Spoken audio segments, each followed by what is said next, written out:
Bueno, gaur hemen egon gara, gobernantza batzordean, legebiltzarrean, LAB sindikatuak Euskal Enplegu legearen inguruan gure iritzia emateko. Egia esan, egitasmo hau aurkeztu zen 2017an, mahai orokor batean aurkeztu ziguten sindikatuei.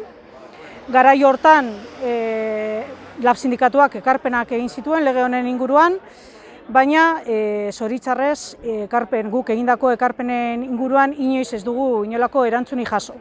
Dakigun gauza bakarra, ez LABek aurkeztutako ekarpenik, ez beste sindikatuek aurkeztutako ekarpenik, alde batera gelditu ziren danak inolako azalpenik eman gabe. Eta hori da hain zuzen ere, gobernu honek, baita ere aurreko gobernuek, negoziazio kolektiboarekin izan duten jarrera. Lege honek ere, zoritxarrez, negoziazio kolektiboa erabat ahulduta uzten du, edozein administrazioak hartutako erabakiak eta akordio guztiak aldatzeko gaitasuna gordetzen duelako. Gainera esan beharra dago, lege honek ere aurrekontuen estaldura eta aurrekontuen menpe daudela gure lan baldintzak. Hau da, ezin dira negoziatu igoera salarialak, ezin dira negoziatu zeintzuk izango diren langile publikoek izango ditugun lanaldiak, dana aurrekontuen menpe dagoelako. Eta hori da hain zuzen ere salatzen dugu gure negoziatzeko aukera eskasa eta gobernu honek izan duen jarrera negoziarekiko.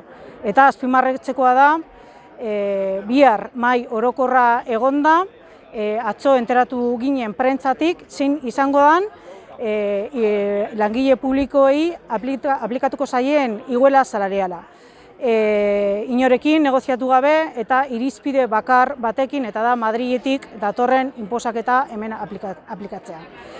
Hori guk ez dugu onartzen, langileek azkenengo urte hauetan pairatu ditugu murrizketa kontuan hartuta, pandemia honetatik oraindik atera gabe, pairatu ditugun egoera larri hauekin langile publikoek ez dugu merezi horrelako trataera, eta sindikatuok, ordezkari legalak ez ditugu horrelako inposaketak, ez ditugu behar.